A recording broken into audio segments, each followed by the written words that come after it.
Durante mucho tiempo se creó un mito que hoy en día todavía muchas personas siguen creyéndolo y es el mito de la supuestamente personalidad adictiva que reúne una serie de rasgos de personalidad como la inseguridad, la baja autoestima, la compulsividad, la obsesividad, que harían de una persona alguien mucho más propensa a desarrollar una adicción. Sin embargo, gracias a una serie de estudios que se realizaron en donde se estudiaba el tema de la personalidad premórbida o los rasgos de personalidad y su vulnerabilidad asociada a el desarrollo de adicciones, se ha desmentido esta teoría.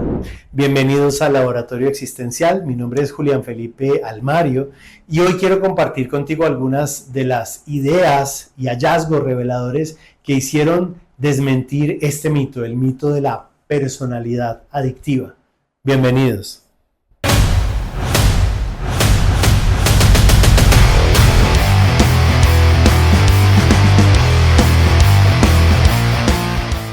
La comprensión de la personalidad para poder abordar el tema de las adicciones resulta de gran relevancia porque, entre otras cosas, el consumo de sustancias y las adicciones se desarrollan en una buena medida porque en la personalidad todos tenemos en nuestra estructura de personalidad algunos déficits, algunas carencias, algunas dificultades adaptativas, y la persona que tiene estas dificultades, todos las tenemos, solo que de distinta naturaleza, encuentra, supongamos que estos déficits son como una especie de cojera, por llamarlo de alguna manera psicológica, y estas cojeras psicológicas encuentran en una sustancia de consumo, en una sustancia adictiva, una especie de bastón o de muleta en la cual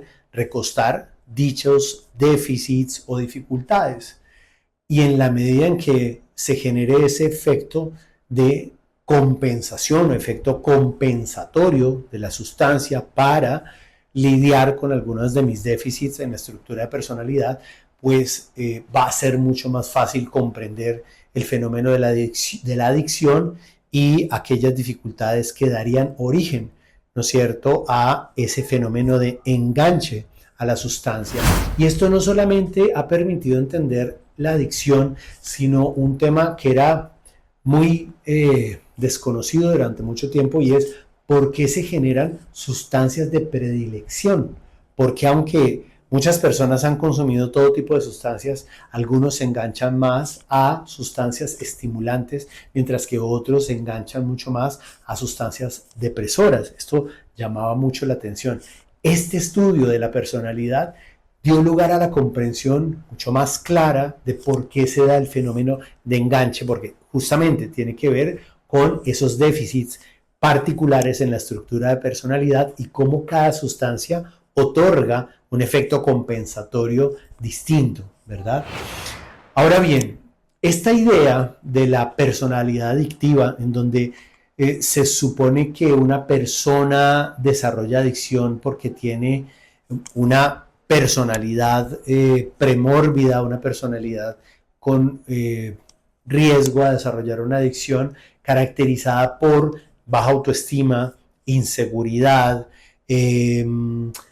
compulsividad, obsesividad, eran una serie de características que describían en esta visión de las adicciones a la persona con riesgo de desarrollar una dependencia. Sin embargo, esto tenía un presupuesto equivocado en la base, y es el presupuesto de que entonces personas que no tuviesen una baja autoestima o que no fueran inseguras o que no tuvieran una tendencia compulsiva u obsesiva eran invulnerables a la adicción, o al menos tenían un riesgo muchísimo menor para desarrollar una adicción. Pues bien, ¿qué sucedió y cómo se desmintió esta teoría de esta simplificación categórica llamada personalidad adictiva? La empiria, la evidencia, contrastaba con este supuesto en el cual eh, solamente cierto tipo de persona desarrollaban o tenían la tendencia o el riesgo de desarrollar una adicción.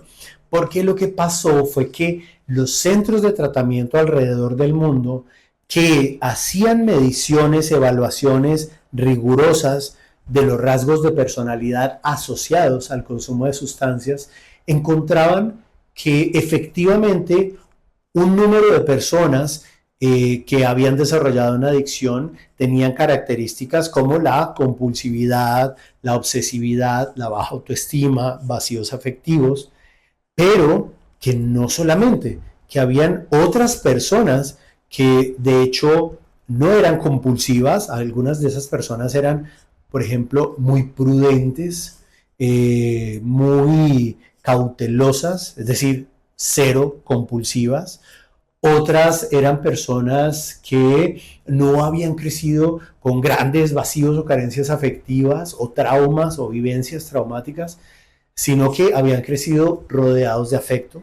Habían personas que no tenían problemas de baja autoestima, algunos incluso eran personas muy seguras y muy confiadas de sí mismas, otros eran personas con un alto sentido de la responsabilidad y del cumplimiento y del deber ser, lejos del estereotipo de esa persona dejada y descuidada con su vida, pero que sin embargo todas estas personas que no encajaban dentro del estereotipo de la personalidad adictiva también podían tener procesos de adicción muy fuertes. Entonces quedó desmentida esta idea de que esa categoría de personas que reúnen rasgos como impulsividad, obsesividad, baja autoestima, inseguridad, vivencias de vacíos afectivos o traumáticos, etcétera, eran las personas que desarrollaban adicción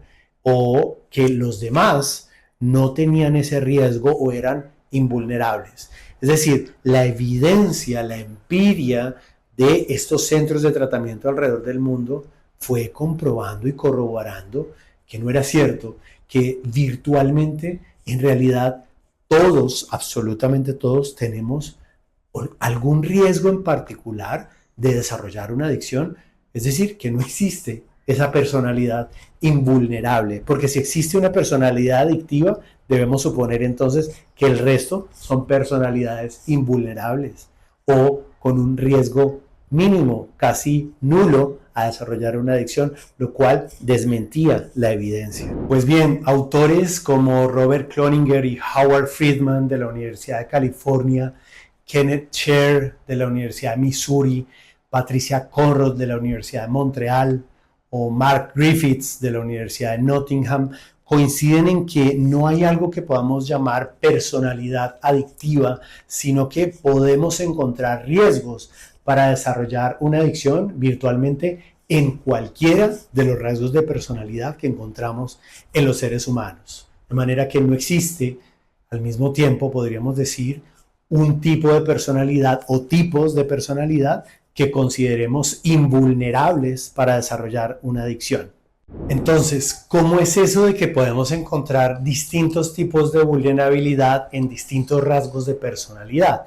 Volvemos al ejemplo, a la metáfora que yo ponía de los déficits o las carencias o las dificultades adaptativas que encontramos en distintos rasgos de personalidad y cómo estos déficits o dificultades encuentran en una sustancia una muleta o un bastón para recostar dicha cojera, metafóricamente hablando. Ejemplos de esa relación compensatoria de los déficits en la estructura de personalidad y el consumo de sustancias, podríamos citar, para mencionar solo algunos, en el caso de la timidez, ¿qué va a buscar el tímido en una sustancia? Un efecto desinhibidor, ¿no es cierto? Entonces, sustancias como el alcohol suelen ser una sustancia que genera un fuerte enganche en términos compensatorios de una personalidad tímida o evitativa, como se conoce técnicamente en psicología. ¿Qué buscará el extrovertido? Bueno, el extrovertido buscará un efecto ego expansivo, es decir, algo que le permita sentir que tiene mucho más protagonismo en su realidad del que realmente tiene. Si va caminando, ¿no es cierto?, por la calle, de pronto bajo efecto de alguna sustancia ego expansiva, como puede ser la cocaína o el éxtasis, esta persona entonces ya no se siente caminando sola en la calle, sino que se siente quizá en la alfombra roja en Hollywood, ¿no es cierto?, perseguido por los paparazzis, porque en últimas no es que alucine viendo esto, sino como me refiero al efecto subjetivo de sensación de protagonismo. ¿Qué buscará el narcisista? Un efecto generador de omnipotencia. Hay sustancias que tienen particularmente generan esta sensación reforzadora de una sensación de todo lo puedo, todo lo sé, nada me queda grande. La cocaína nuevamente puede encajar perfectamente dentro de este efecto compensatorio. ¿Qué buscará una persona dependiente? Buscará probablemente un alivio, ¿verdad? Una distensión a su angustia permanente de ser abandonado, de que lo dejen de querer o de quedarse solo, ¿no es cierto? ¿Qué buscará una persona depresiva? Un efecto anestésico en una sustancia. Entonces estamos hablando de otro tipo de efecto compensatorio o de muleta o de bastón en donde recostar un tipo de cojera psicológica muy particular. ¿Qué buscará una persona antisocial? El antisocial en psicología no es lo que suponemos generalmente que es la persona que se aparta de la sociedad. No, en términos técnicos, el antisocial es la persona que va en contra de las reglas, que es muy egocéntrico, que instrumentaliza o utiliza a las personas para sus necesidades egoístas y que tiene cierta tendencia a la búsqueda del riesgo, las emociones fuertes. Pues esta persona buscará en una sustancia un efecto adrenalínico, ¿no es cierto? Sustancias generadoras de descargas muy poderosas de serotonina, ¿no es cierto?, adrenalina, es decir, todo lo que exacerbe esta sensación como de placer, ¿no es cierto? Porque algo que los caracteriza mucho es esta tendencia tan fuerte al hedonismo. ¿Qué buscará una persona esquizoide? Este sí es el que tiende a apartarse de la sociedad. Va a buscar un efecto aislante, es decir, algo que haga mucho más fuerte ese encapsulamiento, ese mundo aparte, esa burbuja en la cual se aísla del resto del mundo. Es un tipo de cojera y un tipo de compensación de ese déficit muy particular, muy distinto a los anteriores. ¿Qué buscará una persona ansiosa? Bueno, pues un efecto relajante y sustancias como la marihuana, las benzodiazepinas u otras depresoras, pues tienen esa función, cumplen con esa función. De manera que encontramos virtualmente en cualquier rasgo de personalidad formas distintas de vulnerabilidad para desarrollar una adicción y que, de nuevo, no existe un tipo de personalidad invulnerable a la adicción, por lo tanto, tampoco existe la personalidad adictiva. Se cae automáticamente. Lo uno no sostiene lo otro, ¿verdad? Así que, bueno, esta es una información que espero sea esclarecedora respecto a por qué este mito ha venido pues a caer en desuso, al menos en el ámbito académico, aunque de nuevo para muchos centros de tratamiento de adicción en el mundo sigue siendo un paradigma en el cual se basa en el de la supuesta personalidad adictiva.